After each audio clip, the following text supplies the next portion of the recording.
계속해서 대구 경북 소식 전해드립니다.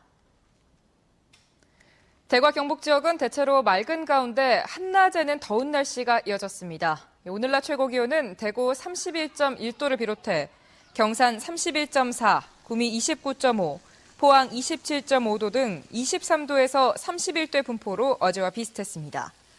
내일도 대체로 맑은 가운데 낮 최고 기온은 대구 31도 등 21도에서 31도의 분포로 오늘과 비슷하겠습니다. 대구 기상대는 낮과 밤의 기온차가 15도 안팎으로 크고 자외선 지수도 매우 높은 단계를 보이고 있다며 건강관리에 주의를 당부하고 있습니다. 어려운 형편 때문에 어쩔 수 없이 학자금 대출을 받는 대학생들이 적지 않습니다. 그런데 졸업 후에 대출금을 갚지 못해서 사회인으로 첫 발을 내딛자마자 신용불량이라는 멍해를 쓰는 경우가 많습니다. 학자금 대출의 문제점 짚어봅니다. 윤태호 기자입니다.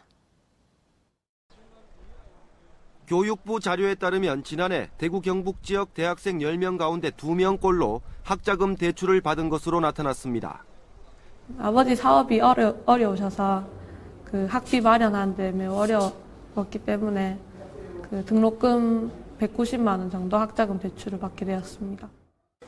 그런데 이 가운데 졸업 후에도 대출금을 갚지 못해 신용유의자, 즉 신용불량자로 전락하고 있는 학생들이 적지 않습니다. 학자금 대출 제도가 생긴 지난 2005년부터 지난해 말까지 대구 경북 지역 대학 졸업자 가운데 학자금 대출로 인한 신용유의자는 대구가 1,918명, 경북은 3,288명인 것으로 집계됐습니다. 원금이나 이자를 6개월 이상 연체한 사람들인데 전국적으로는 4만 3천여 명이 2,351억 원을 갚지 못한 상태입니다. 문제는 2009년까지 시행됐던 정부 보증 학자금 대출입니다. 정부가 보증을 해주지만 결국 은행 대출이기 때문에 한국장학재단이 시행하는 학자금 대출보다 이자가 높아서 신용유의자가 속출하고 있는 겁니다. 실제로 전체 학자금 대출 신용유의자 가운데 무려 63%가 이 대출을 받은 사람인 것으로 나타났습니다. 정부 보증 학자금 대출자를 한국장학재단이 시행하는 든든 학자금 대출 등으로 전환해주는 제도 개선이 시급합니다.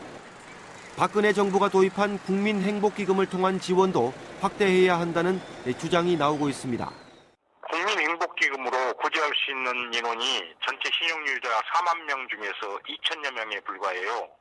그래서 관련 법을 개정해서 대상을 확대하는 것이 무엇보다 지금 시급하다고 이렇게 여기고 있습니다.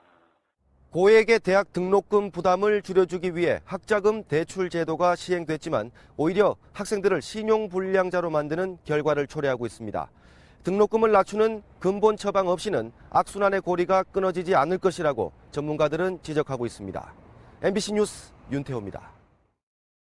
대구 지역 각급 학교의 예술 동아리들이 실력을 선보이는 대구 학생축제가 대구 학생문화센터에서 개막했습니다.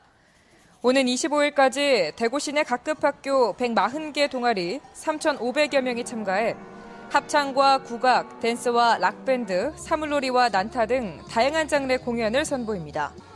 대구시 교육청은 전국 최초로 각급 학교에 연간 100만 원의 예술 동아리 운영비를 지원하고 있습니다. 대구시 교육청이 중점 추진 중인 행복교육의 전문가 자문기구인 대구 행복교육정책자문위원회가 발족했습니다.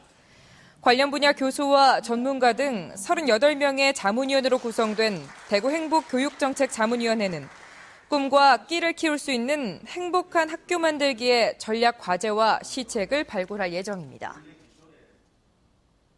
여성들로 구성된 자원봉사단체인 국제소롭티미스트 대구지부 창립 30주년 기념식이 열렸습니다. 오늘 열린 기념식에는 여성과 약자의 권익을 위해 추진했던 활동을 돌아보고 우수 회원들에게 공로패 수여식도 있었습니다.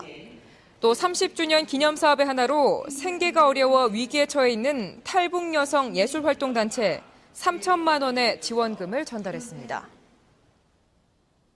대구 사회복지공동모금회는 사회복지공동모금회 1억 원 이상 개인 고액기부자 아너소사이어티 10호 회원으로 주식회사 빙고플랜트 김장덕 대표이사를 맡는 한편 전국에서 7번째로 아너소사이어티 클럽을 창단했습니다. 아너소사이어티 클럽은 봉사활동과 아너소사이어티 홍보활동을 하고 정례 모임을 통해 지역의 나눔 문화 확산과 지역 복지 현안에 대한 논의도 하게 됩니다. 대구시와 대구지방환경청은 달성 습지에서 대량 번식하고 있는 생태계 교란 식물인 가시박을 제거하는 행사를 함께 가졌습니다. 가시박은 지난 2009년 환경부가 지정한 생태계 교란 식물로 지난 1980년대 오이와 호박 등의 젖붙이기용으로 북미에서 도입돼 현재 우리나라 전역에 퍼져 있는 대표적인 외래 식물입니다. 대구시는 오는 9월 도매시장 안에 보건환경연구원 농수산물 검사소를 설치해 반입 농산물 안전성 검사 건수를 지난해보다 13% 정도 늘리기로 했습니다.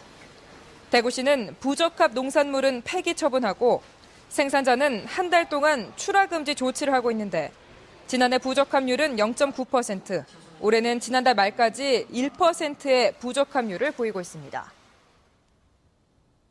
환경부는 지난해 구미에서 불산 누출 사고가 난 데 이어 올해도 염소가스나 불산, 질산 누출 사고가 연이어 발생하자 순천향대 구미병원을 유해가스 노출 분야 환경보건센터로 지정했습니다. 순천향대 구미병원은 유해가스 노출에 따른 건강 영향을 체계적으로 조사, 연구하는 한편 교육과 홍보 역할도 맡게 됩니다. 한국패션산업연구원 제2대 원장에 김충환 저 대구시 의원이 취임했습니다.